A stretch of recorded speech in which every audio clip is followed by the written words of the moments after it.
নমস্কার বন্ধুরা, রুনিয়ের মম কিচেনে আপনাদের স্বাগত। আশা করি সবাই ভালো আছেন। আজ আমি আপনাদের সঙ্গে শেয়ার করব পটল কাসুন্দির রেসিপি।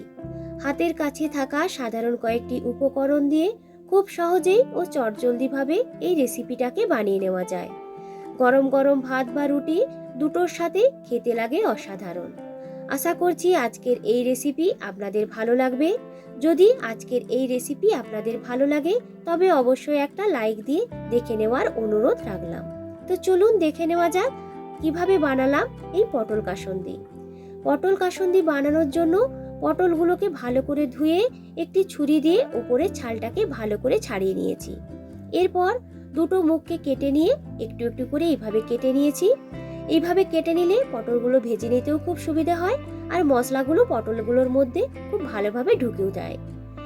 এরপরে ওই কেটে নেওয়া পটলগুলোর মধ্যে দিয়ে দিলাম পরিমাণ মতো নুন আর হলুদ। নুন হলুদ দিয়ে ভালো করে পটলগুলোকে এইভাবে মাখিয়ে নেব। ভালো করে যখন মাখানো হয়ে যাবে মিনিট খানেকের মতো একটু রেস্ট করার জন্য রেখে দেব, ফলে নুনটা খুব ভালোভাবে ঢুকে যাবে। পটলগুলোকে ভেজে নেওয়ার জন্য প্যানের মধ্যে নিয়ে নিলাম পরিমাণ মতো সরষের তেল। এই পটল কাসুন্দিটা সরষের তেল দিয়ে বানালে খেতে কিন্তু অসাধারণ লাগে। তেলটাকে ভালো করে গরম করে নেওয়ার পর গ্যাসের ফ্লেমটাকে মিডিয়ামে রেখে প্রথমেই আগে পটলগুলোকে একটু ভেজে নেব। প্রায় 2 মিনিটের মতো এইভাবে নাড়াচাড়া করে পটলগুলোকে একটু ভেজে নিয়েছি। এরপর ঢেকে রেখে দিলাম 2 থেকে 3 মিনিটের মতো। পটলের একটা দিক ভাজা হয়ে গেছে, এরপর উল্টে দেব আরেকটা দিক ভেজে নেওয়ার জন্য। সমস্ত পটলগুলোকে এইভাবে উল্টে নিয়ে আবারও একই রকম ভাবে ঢেকে রেখে দিলাম 2 থেকে 3 মিনিটের মতো। এইভাবে ঢাকনা দিয়ে দিয়ে রান্না করলে পটলগুলো সেদ্ধ হয়ে যাবে আর ভেজে নিতে খুব বেশি কিন্তু সময়ও লাগবে না। এখানে পটলগুলোকে খুব ভালো করে কিন্তু ভেজে নিতে হবে। তো দেখুন পটলগুলো খুব ভালো করে আমার ভাজা হয়ে গেছে। এরপর এইগুলোকে তুলে নেব একটি প্লেটের মধ্যে।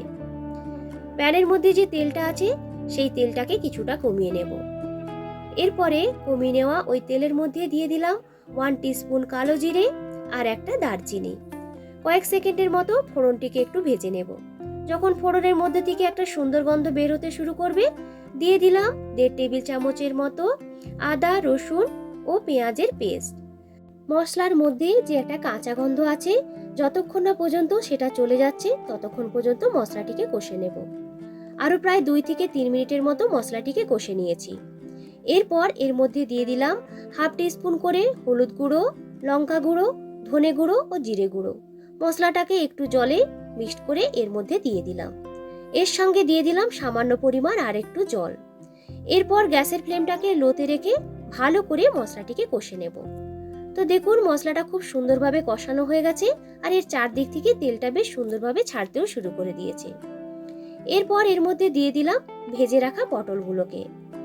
ভালো করে মশলার সাথে পটলগুলোকে মিশিয়ে দেব। এখানে মশলাটিকে খুব ভালো করে কষে নিতে হবে। মশলার মধ্যে কাঁচা গন্ধ থাকলে পটল কাসুন্দিটা খেতে কিন্তু একদমই ভালো লাগবে না। মশলার সাথে পটলগুলোকে খুব ভালো করে কষিয়ে নিয়েছি।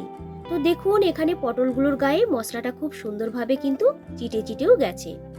এরপর এর মধ্যে দিয়ে দিলাম পরিমাণ মতো জল। তবে খুব বেশি জল কিন্তু এখানে দেব না। এই পটল কাসুন্দি রেসিপিটা বেশ একটু মাখো মাখো খেতেই বেশি ভালো লাগে।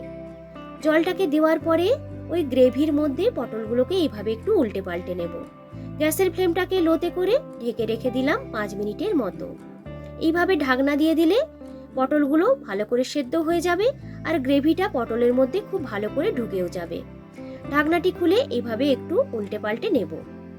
এরপরে এর মধ্যে দিয়ে দিলাম 1.5 টেবিল চামচের মতো কাসুন্দি। যে বাটিটা কাসুন্দি রেখেছিলাম সেই বাটি ধুয়ে কিছুটা জল ওর মধ্যে দিয়ে সমস্ত কিছুকে ভালো করে একটু মিশিয়ে নেব। তবে কাসুন্দিটা দেওয়ার পর খুব বেশি সময় কিন্তু ফোটাবো না, তাহলে কাসুন্দির যে গন্ধটা সেটা কিন্তু চলে যাবে। আমি কিন্তু প্রথম থেকে গ্রেভির মধ্যে কোনো রকম নুন দিইনি। কাসুন্দিটা দেওয়ার পর নুনটা চেক করে দিয়ে দিলাম পরিমাণ মতো নুন। স্বাদটাকে ব্যালেন্স করার জন্য দিলাম সামান্য পরিমাণ একটু চিনি আর দিয়ে দিয়েছি একটা চেরা কাঁচা লঙ্কা। ভালো করে সমস্ত কিছুকে মিশিয়ে নেব। এরপর নামানোর ঠিক আগে দিয়ে দিলাম 1 টেবিল চামচের মতো সরষের তেল। সরষের তেলটাকে দিয়ে ভালো করে এইভাবে একটু নাড়াচাড়া করে নিলেই কিন্তু তৈরি হয়ে যাবে আজকের এই পটল কাসুন্দি রেসিপি। এরপরে গ্যাসের ফ্লেমটাকে অফ করে দিয়ে ঢেকে স্ট্যান্ডিং টাইমে রেখে দিলাম 2 মিনিটের মতো। তো বন্ধুরা, আজকের এই পটল কাসুন্দি রেসিপি আপনাদের কেমন লাগলো অবশ্যই কিন্তু কমেন্ট করে জানাবেন। রেসিপিটা ভালো লাগলে একটা লাইক ও শেয়ার করার অনুরোধ রইল। আমার চ্যানেলে নতুন বন্ধুদের কাছে অনুরোধ রাখলাম চ্যানেলটিকে সাবস্ক্রাইব করে সাথে থাকার জন্য। পুরনো বন্ধুদেরকে অসংখ্য ধন্যবাদ জানিয়ে আবারও হাজির হব নতুন কোনো দিন নতুন কোনো রেসিপির ভিডিও নিয়ে। আজকের মতো টাটা।